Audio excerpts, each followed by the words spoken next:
sir.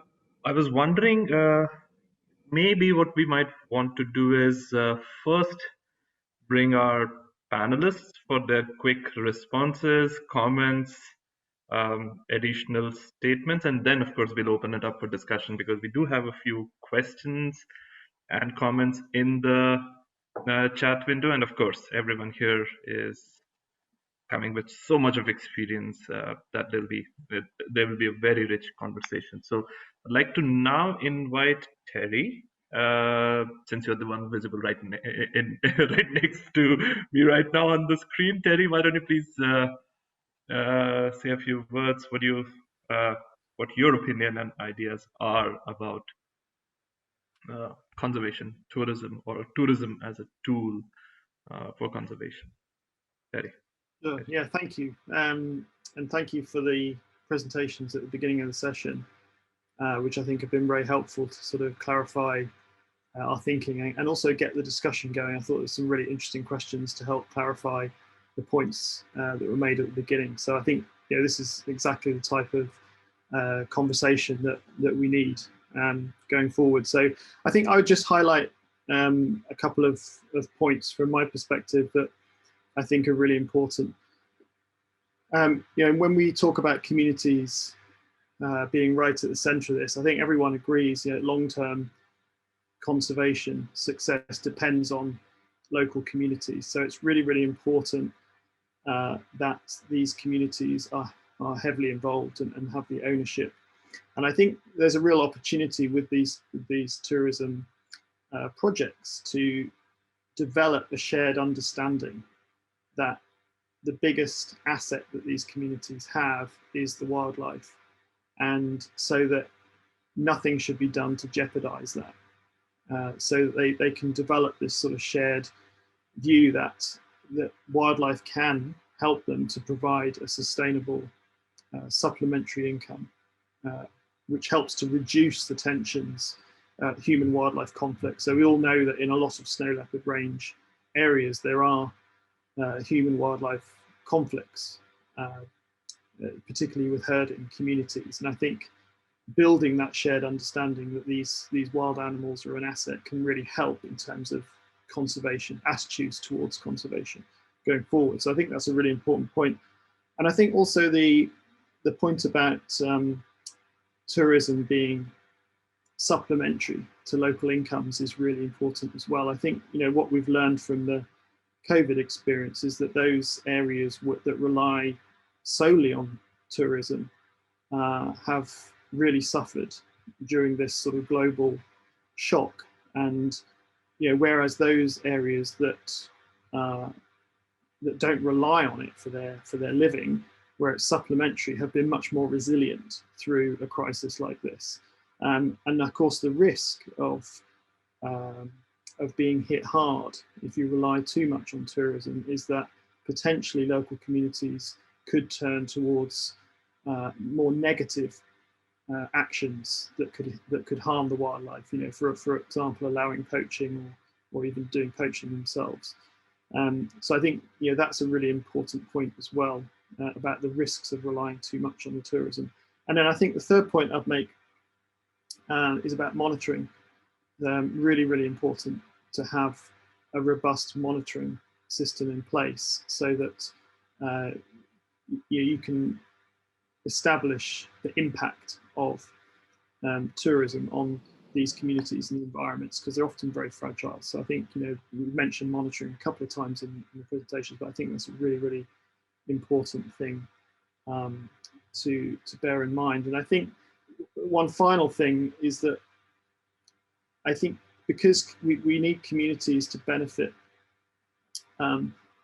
but not all communities, I think, are suitable to have projects, tourism projects.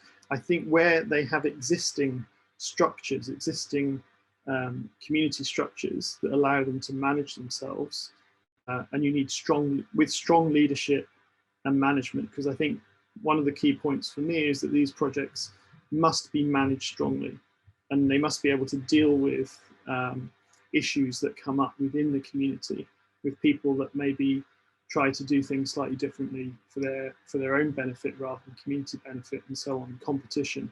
So I think it really needs strong leadership within the community and strong management. And so where communities have those existing structures, I think they're much more likely to succeed.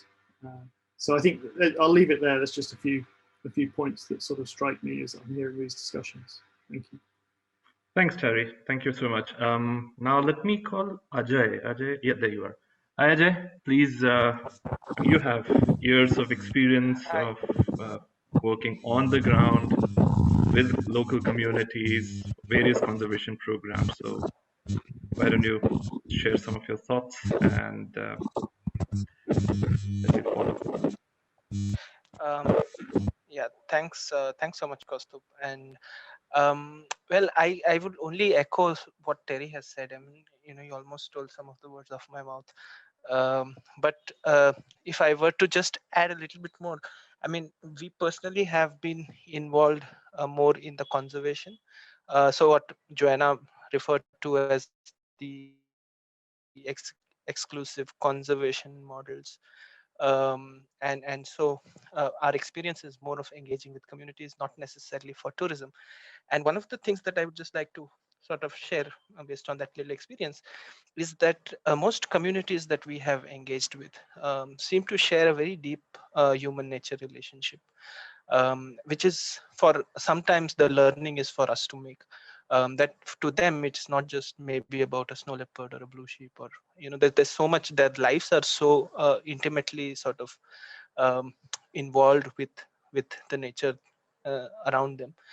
And in that I wonder if what's there for us to take from there in terms of how do we sort of market, or I mean, I know market may not seem like a very good word, but how do you pitch the whole tourism idea when you're going out? Because often I wonder if we then it becomes too species centric, that if you see a snow leopard then the trip is successful, if you don't then it's not. I mean, I don't have any answers for that, but I wonder if this is also a point for all of us to discuss as we go along. But yeah, I broadly agree with a lot of the points that were brought up by Joanna and Raghu Saab initially. So that's the only little bit I would like to add for us. Thanks. Thank you, Ajay. Now, Johan, I know you and Terry work very closely, but would you like to add something to Uh, what everyone's yeah, been sure. Yeah, I really like today's presentation. I think they're very useful and inspiring. And I think Terry has already shared a lot of great points about community involvement in this type of conservation or tourism program. I have one point to build on his thoughts. It's about monitoring. Because as Joanna has already mentioned during her presentation, that one point of having conservation tourism is to bring net positive benefit to conservation. But here we might need to think about like what is the baseline for this type of monitoring, and how do we measure the impacts, like in what ways, either it's by biodiversity or it's by livelihoods or by income. So we might need to think about more like measurements or index factors to bring these measurements into smaller scales so that we can actually see what is going on for the community and for wildlife because of these type of tourism. And there are many space or things we can discuss about how to design this type of measurements. excellent. Thank you. Thank you, Johan. Ismail, you're the one who's been in the thick of it. Please. Thank you, Kaustubh. Yes, I think just about everything's been mentioned in terms of how to get started. But I think one of the points that was also mentioned is getting the locals involved. That I feel is one of the most important points, because only then can we understand what is it exactly that they are also looking for. because I feel in some way we ascertain the fact that it's all about their survival and the survival of the landscape. But I'm sure there's more to it. Like in Spiti, the sorry, in most of these places, the how do I say it? The community involvement uh, in the village itself is at stake if it's not managed properly. So once we involve the key members of whatever community or whatever village or whatever place we are getting into, I think that steers us in the best possible way to benefit everybody and every entity involved. I don't know whether that. Yeah, can you hear me? I can't. We hear you well. We hear you well. Okay, I'm echoing myself. So yes, so I think that's the only thing I can add to this, wherein I think one of at least the key people, one of the key people from the village should be a part of the implementation. Yep. Thank you, Ismail. And I think conservation tourism is nothing without community involvement, and it's so important to re-emphasize that point. We'll now go to Behzad. Behzad, you've been doing some exciting stuff all these years. Why don't you share some of your thoughts about this? Yeah, no, the hard part at going at the end of this is that I already have, or the easy part is that all the good points have been made. So in summary, I think what we have to look at conservation tourism at is through a holistic lens. The community has to be involved. The tour operators that are working there need to ensure that conservation is central to any decisions that are made. And once you have the community involved, you will very quickly realize that they already know the major issues at stake with their own landscapes, with their own ecosystems. If there is overgrazing going on, they already are feeling the impacts of it because their herd sizes are diminishing or plateauing. And so if any conservation does happen when we're working in Kyrgyzstan and Ladakh, in Mongolia, in Tajikistan, and all of these places have very different issues in relation to protected areas, in relation to how these are accessed by tourists, how these are accessed by the people that actually live next to them, and who is actually considered a stakeholder when it comes to these natural resources. So if we look at conservation-based tourism, we're really looking at trying to supplement or trying to stop people from basically extracting natural resources and allow those natural resources to go back.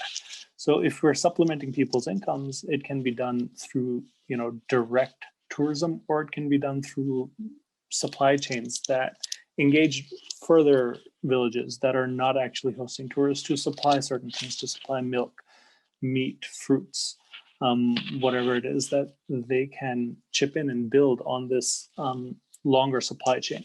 So if you're looking at it from a holistic lens, then you start off on the right foot.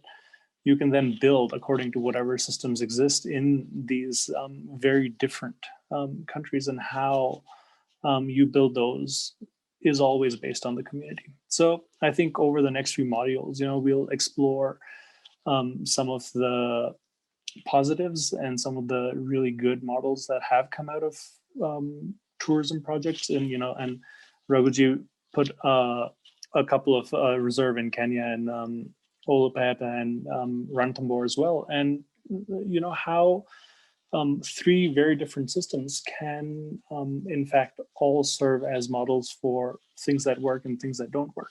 We can explore these at length in some of the next few modules.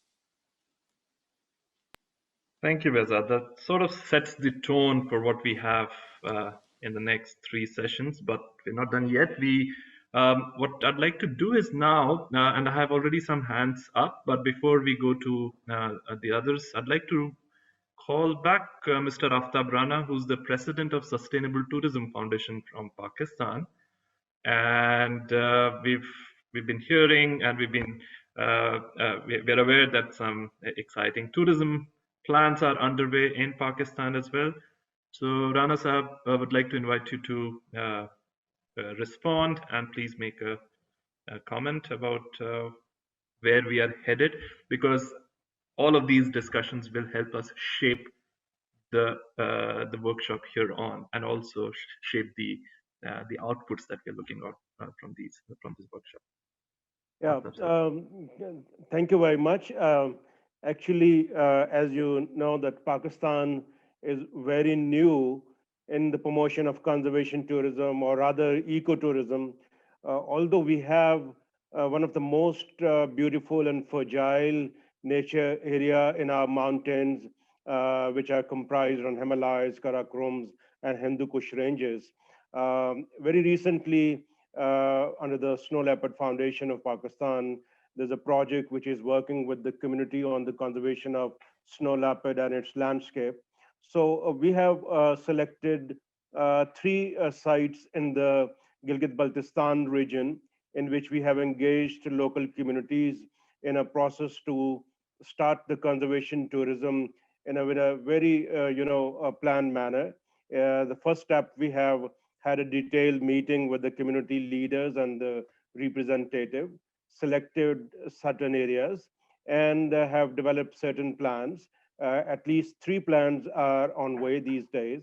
And in one of the area, which is called Hooper Valley in the Hunza and Nagar district, where we are going to start a small scale conservation tourism project from the coming April. That will be the beginning of this program. This is a learning experience for us, because in two presentations, I have heard the concepts of the ecotourism and the differentiation between the conservation and ecotourism and the economic side of tourism in Raghuji's presentation. I think the one aspect which we'll be more looking at, that the pattern of tourism development in Pakistan is very much kind of a mushroom growth. There's a very little planning which has been done so far, and many areas which already are open, and they are fragile areas in terms of environment, have been damaged by the kind of a mass tourism in the mountains. So we are trying to convince the government departments, the tourism agencies, and the private sector stakeholders that we need to have certain initial planning, at least to earmark certain areas which need not to be developed at all unless we have a solid conservation plans for those areas. And for that, we are working on, and we are working with the federal government, with the provincial governments, to have kind of a strategies which will help in terms of promotion of ecotourism and conservation tourism. I think the model, if we will set under this project which we are working on, will be a kind of a flagship activity, and we're always eager to learn from the other stakeholders. I know there's a lot of work has been done in India, in Central Asian states, in China, and we always welcome to learn from those experiences. And the model which we are trying to set is again something in which we'll be more focusing on involving community at large, in a way that the income which will be generated through the tourism have a certain percentage. For example, in the last meeting we were discussing whatever the income will be generated, out of 30% of that will be reserved in a conservation fund managed by the community jointly in a bank account that will be purely utilized for the conservation activities. Yes, I think there's a good potential in Pakistan for the conservation tourism, and this will be a first step to to develop this concept and learn quite a lot of new things from you people who are already experienced in this field. So I'll be a good listener in this workshop most of the time. Thank you very much. Thank you very much, Aftab sir. That's very helpful, and thank you for that detail about what the plans are. And we know, we know for sure that you'll be a lot more than just a listener. Thank you for coming in with all that experience and sharing it with us. Just to state here that with so much of experience on the table between all the panelists here, I think this workshop is more of jointly coming up to solutions and answers than having a one-on-one question answer that we ask what the answer to a problem could be. I think we have so much of collective wisdom in this group that I don't think there'll be any question which will be left unanswered with this collective wisdom out here. Okay, so thanks so much, Aftab Sab. And we had one hand up, but that hand has gone down. I missed it. I think Suhail had his hand up, Kaustubh. Oh, yes. Yes, Suhail. Suhail, are you there? Yes, there you are. Please go ahead. Good afternoon, dear panelists. I am listening very patiently from along, and it is a bit chilly outside. So it's -12, I think, right now. I'm from Kashmir actually, and I have the internet connectivity. In case my voice is not clear, please do pause. So if I'm listening from all the panelists and I come to a conclusion that the only aim of conservation tourism or ecotourism is conservation of nature, I think, okay, for a sustainable future by having an active communication with people residing in these high altitude areas as well as these fragile areas. And we need to, for that, to promote the conservation tourism, we need to keep it as a subject, so that we should promote it as a subject on primary level, so that the small age group will build conscious about the wildlife conservation and its importance, and they will surely do a lot for wildlife conservation and nature in future. The only main aim of conservation tourism or ecotourism is that we are thinking of the sustainable future. By promoting it as a subject, I think it will really help to build conscious about among the masses, among the people who are living in these fragile ecosystems in high altitude areas like we have in Ladakh region. They are quite familiar about snow leopard, its importance, how important they are, and their ecological point of view. So I think if we will keep it as a subject, I think it will help in reducing the man wildlife conflict, which is at peak right now. So my suggestion is that we should work for it. We should talk to the government agencies, the stakeholders, and should consider it as a separate subject from I think kindergarten up to the higher level. Thank you. Thank you, Suhail. And it's so wonderful that you are probably one of the few who's speaking right from a snow leopard habitat, if I'm not mistaken. You're right, and you're right amidst snow leopards right now as you speak. But thank you. That's a good point. But I would like maybe Joanna, if you could respond to what Suhail's saying, or would you like to elaborate or suggest an alternate version? If I understood correctly, he was suggesting that it should be part of our education. Is that correct? Right. And I'm not sure that tourism particularly needs to be, but certainly the environment and conservation does need to be, and a recognition of how we as humans and including as tourists can damage that.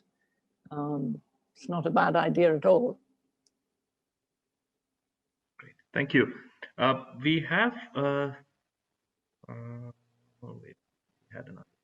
But maybe I should just add again the difference between the ecotourism and the conservation tourism, because I mean, ecotourism, I think we're all understanding it in a sustainable and reasonable way, but that's not how everybody uses it.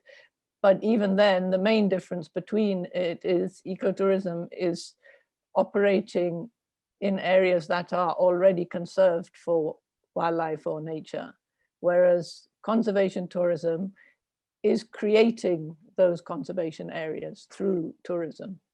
And that, I think we have to keep that distinction in mind.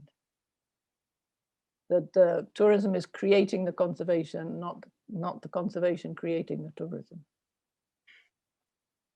Absolutely, and that's a very fine line which distinguishes between the two. And we all know, and you presented very well in your PowerPoint how the former is getting misused, greenwashed, and all sorts of misplaced applications which have resulted. Jay, go ahead. Tourism, ecotourism is much bigger. Okay. It's not necessarily much larger. Conservation is very specific, conservation tourism.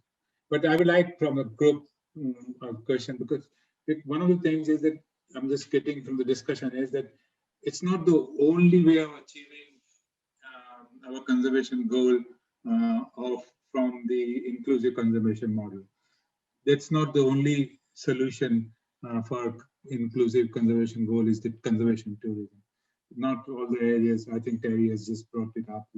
Some areas it will be possible, some areas community may not be very keen to take it up and things like that. So it's one way of achieving inclusive conservation model, running it, and conservation tourism can help that. So it's just one thing. But I just want to know if any thought, why actually when we think that this is an important conservation centers, a question which I raised that we need to ask is that why we want tourism in that area. Is that the only solution, or is the only way to achieve conservation? If it's not, then why are we looking for it? Because that's very important, because these kind of questions will help us plan properly.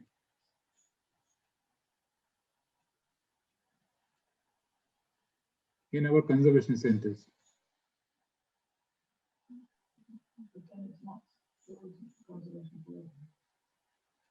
I mean, sorry, why do we need in conservation tourism is good enough, yeah.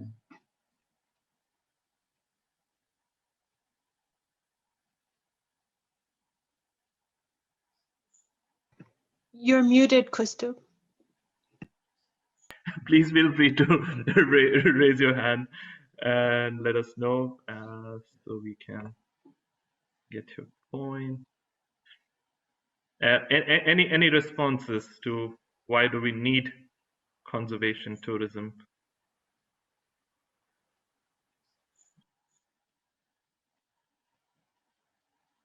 Okay, I should start pointing at people, should I? I should start requesting. So why don't you please elaborate a little more so that, or give one or two examples so I can write it down and then people can follow. When we're talking about, let's say, we need to conserve our landscapes where the people are. Why are we looking at tourism to come and help us achieve our conservation goal?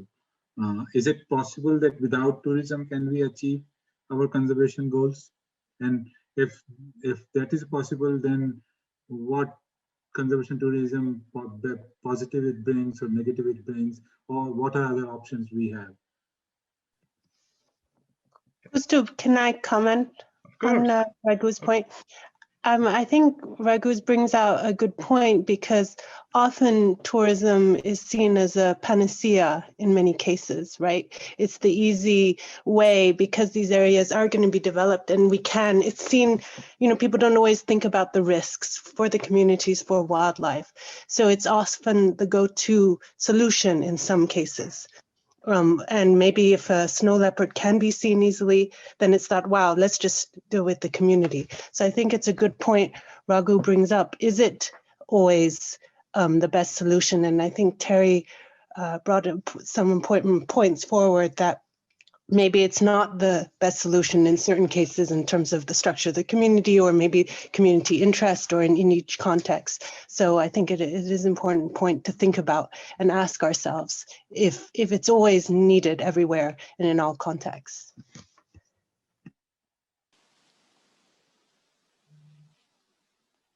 Okay, so we do have a few answers. We have an answer from Aliana. It could create conservation. Okay, so I'll just write them here. To create conservation opportunities. That's one. The other one is positive attitude towards conservation in wider areas and across wider landscapes than where just PAs are. Okay. Then we have a response from Mr. Aftab Rana. We need conservation tourism to generate much needed financial resources. A fantastic point. For the conservation and also to okay, I'll put them as separate points. And to support location community to have alternate livelihoods. Okay.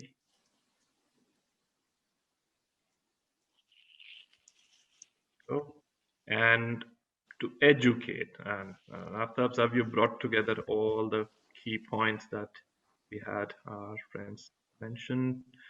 Excellent. Great. Anything that we are missing here, please feel free to either unmute yourself or raise your hand or just type it in the chat window. Change the perception of community. Moise Rafi Sahab says to change the perception of the community. There we go. Great. Hamera says to pay for ecosystem services, Kaustubh. Hamera says yes. to pay for ecosystem services. Okay, thank you, Ranjani. Fantastic point. Okay. So, Kaustubh, my second question was this is, can we achieve many of these without conservation tourism? Okay, so let me save this one, sir. Then we'll go to the next one. I'll clear it. If anyone has additional points to add, so please feel free. There are a lot of points. There are lots of points coming in, so we'll get to the second point in a few minutes. So there are very valuable points coming in. So Yashvir says, this is one of the few ways in which communities can get direct benefits from wildlife, and that it makes the linkages between conservation and life and benefits direct. Okay. I think a lot of these are answers to why do we need tourism as much as why do we need conservation tourism. So let's do one thing, ma'am. Once we've listed these down and making sure there are not too many overlaps or repetitions, then we can start. We can quickly go through them and segregate them into which ones are just about tourism and which ones are just are more specific to conservation tourism. Will that be all right? Yep. Okay. Okay. All right. One tool, but need to balance volume, or it may be negative. Okay. Abu Bakr says need conservation tourism to minimize human-wildlife conflict by providing. Right. So Abu, if you're okay, I'd like to merge your comment within the point that Yashvir mentioned, which is more like a it's more like a direct benefit by providing direct incentives. Everyone's okay if I can merge this one with the point below? Is that all right? Yeah, I think so. Okay. Long-term conservation, Flavia, nice 1-point answer. Right. What this will do is this will give us some content to discuss and have some conversation around. Without conserving these high altitude species and landscapes, we can not think of better future. Definitely, Sohail, that's a very good point. these landscapes hold a good position from ecological point of view. Okay, and government need a lot to invest on for a better future. That's right. And Camille says, I don't know if it is accurate here, but it can also mitigate impacts. Very good point. From tourism, which is not conducted by. Okay, now that's an interesting point. Let's see how that goes in the conversation. I'll put it here. And Joanna says, as a means to bring more areas into the conservation fold. Excellent point again. So you can add mine also. Yes, sir. That you can create new traditions.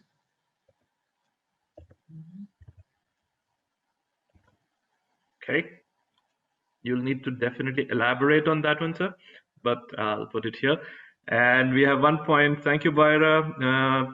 From Mongolia to navigate to better tourism practices, which is already fantastic. And this point is a little similar to the point. Okay, let me write it down and then I'll fix it. Baira, that was a very good point again. Okay. All right. I think we have more coming in. Please let these come in because these are extremely valuable content for us to be able to have plan the next 3 sessions as well. Mobilize local people.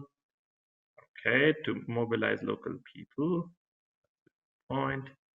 I'll put it here. Sohail, thank you for the suggestion.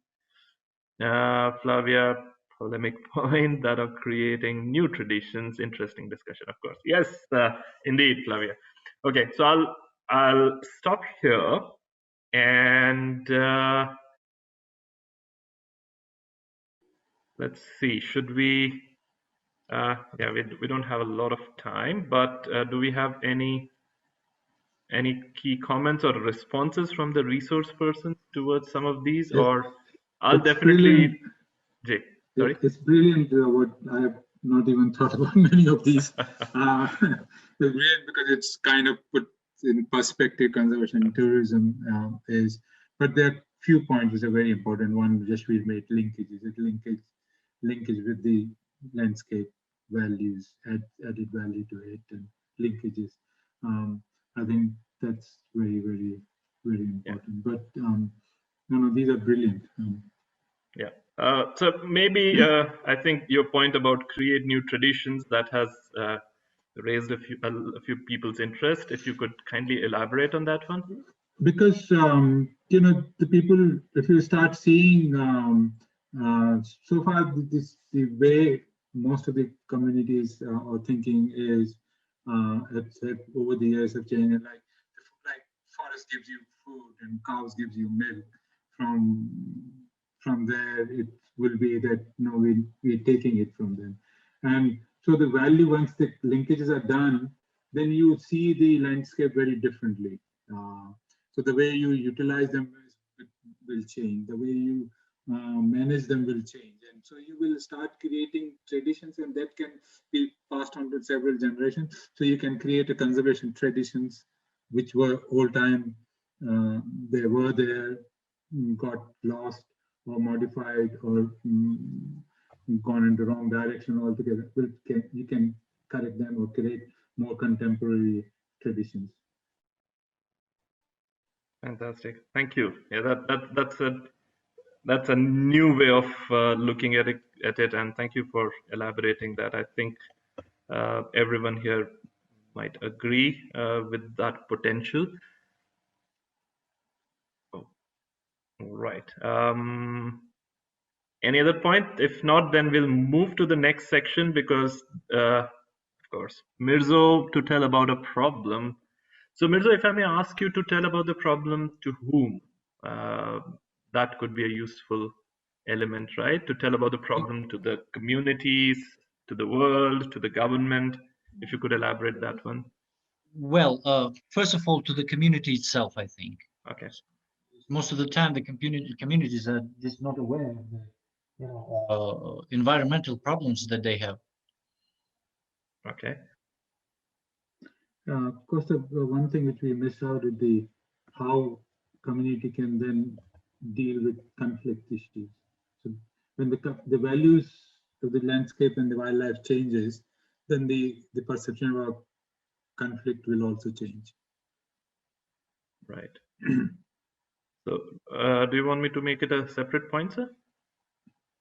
Can you please say it again? I'm sorry, I missed. Or maybe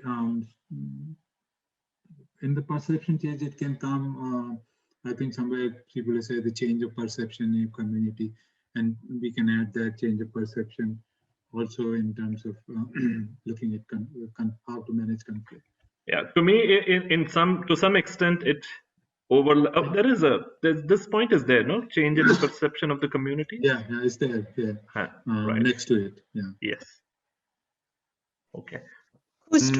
There's also, as many of these high mountain areas, young people are moving out, and there's a brain drain happening, right, to urban areas. So it's a nice way to have young people invest in their local areas, invest in conservation in their landscape, and be very proud. We've seen that in some of the positive examples throughout the range.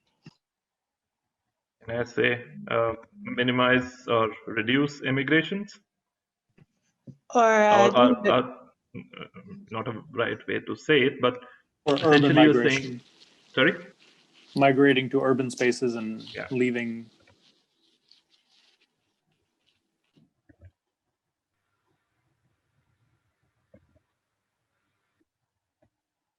Something like this? Okay. So yeah, if done well, it could increase community cohesion as well, if done well. But then again, there's the other risk.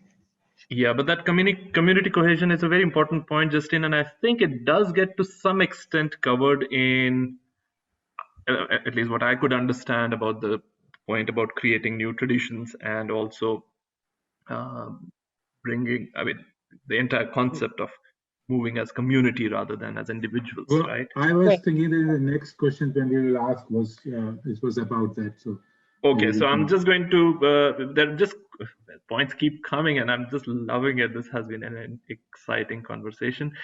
Teddy says transfer resources from wealthy urban people to poorer communities as a fair payment. Okay, so I'll just use the word fair payment for being stewards for landscape and biodiversity. It's a very good point. There we go. Well, we're gonna soon run out of space, but why not? Okay, the thing that I have heard about it is it creates ethical issues, modifying cultures. Okay, great point from Justine. Have seen problems of loss of young, either to migration, but also to substance abuse and loss of life. Right. Can okay. we also, Gustav, yes, just one sentence. Of course. Can we just link this Justine's point that minimizing this migration thing, that preservance of their culture and heritage, because if they should, the local people, if they are inclined or encouraged to, keep their area as natural and as kind of a cultural thing, so then I think the damage can be avoided. That the unmanaged development and this kind of unhealthy competitions of setting up their commercial setups. So maybe preserving their culture and heritage can be added. I don't know if it sounds. Excellent. I've added it there. Very good point, Moisa. Thank you so much for coming in. Okay. Well, I'll never stop. Yes, Aftab Saab says that to also promote careful and sustainable use of natural resources. So let me just add it. You can add this here, preserve cultural and natural heritage. It may. Okay, I actually have lost the ability to write on that little segment, so I'll have to make a new point. Sorry. what was you can the say point? preserve natural heritage. Okay. Or protect natural heritage. There we go. All right. I think we're doing well already on this one. Amazing points, and thank you everyone. This is what Please do share with everybody because absolutely. This is what we call as collective wisdom, taking us completely at the next level. Thank you very much to the points. Thank you, Flavia. I'll use it next time for sure. Thank you for that that suggestion how to do it. But let me just save this one here, and I'm going to clear the screen. Clear my drawings. Oops. Okay, there we go. Can we quickly go to the next point you had, Raghu sir? Well, the second point I was looking at conservation tourism was the individual benefits versus community benefits, or rather equitable benefits to community. Pros and cons. Of both. Maybe, Raghu, we can leave that for the next session, though, because we're going to focus on communities, perhaps. Just a suggestion, Kustub, also mindful of time, but it's a great suggestion, great point we should discuss. Agree. Sure, I like that idea. Maybe what I will do is, since we are, this is one of those sessions where so much has happened and we are still on time. Spectacular. Yeah, magic happens when we have good resource persons, unlike me, who keeps going till 30 minutes late in all the sessions that I try to work on. Okay, so we have another little poll, and again, thanks Joanna for setting this one up for us. But here is the question for you all. This is a single, what do you say, single choice question. You don't have multiple choices. You'll be allowed only one choice.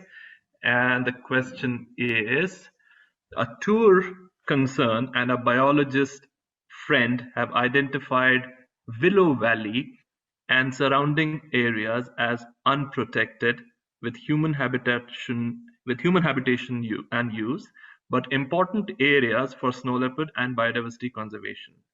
The biologist and tour would like to see the area protected. Options: 1. Petition the government to make this a protected area and resettle the people outside, then start tourism to replace their lost livelihoods. Buy or lease land in a village and start marketing and bringing tourists to the area in the hope this may snowball and bring income to the villagers that may influence them to reduce damage and increase protection. Identify the present threats to the area and initiate discussions with the villagers and government on ways to use tourism as a leverage to reduce these. Last option, keep this information to themselves and visit discreetly with a handful of tourists so that the valley does not get overwhelmed by crowding. This is one of the most spectacular, it's one of those ethical dilemma kind of questions where you really need to probably think through very carefully. So please go ahead. The poll is open. We have 6 people who have already responded so far. Costa, how you poll it? Where you? You can't, sir. I think if you are a co-host, then you may not be able to. You will bias the results otherwise.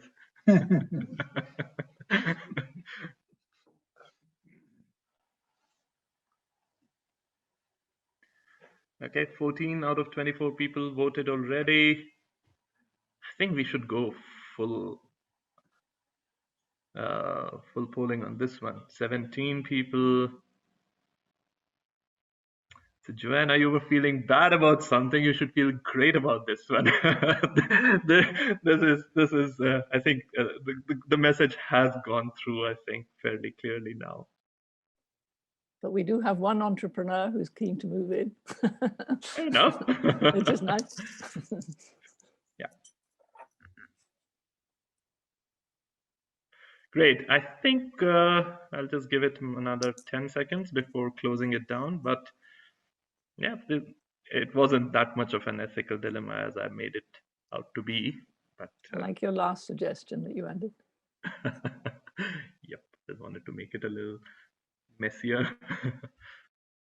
or something that I know a few people here in the panel will relate to, aware of something similar happening in different places. As long as they don't put their photographs on Instagram.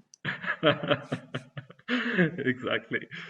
Okay, great. So thank you very much. I'm just going to end the polling, and you can see the results now. There we go. So that's great. Again, not to try to put anyone on the spot, but please do feel free if you would like to elaborate or explain why you chose a certain answer that you did. Again, please,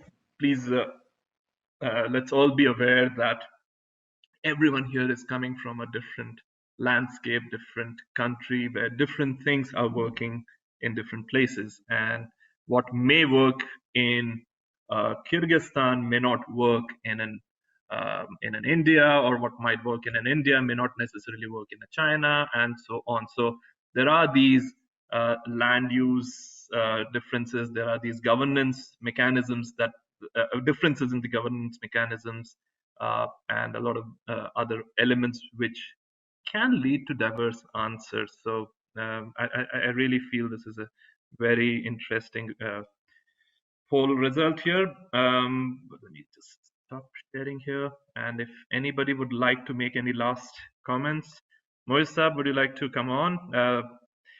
You and Aftab Sahab are working very closely, I know, and you guys are at the cusp of initiating something of the order that we are talking about. And then, of course, Sohail will come to you before we say goodbye for today.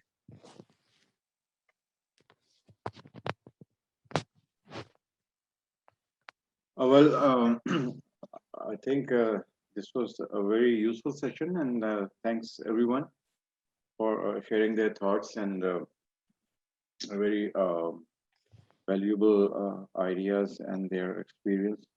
And I think Sabrana Saab would also agree to this, that at least myself, I was just thinking about the Hooper site while we were having the discussion, like kind of trying to relate all the ideas and all the talks we were just having for last 1 hour or more. So yeah, I think it's a very positive and for us a very encouraging discussion, and we look forward for the next sessions have the same or more than that, since you are conducting or moderating, so I'm sure it's going to be more interesting.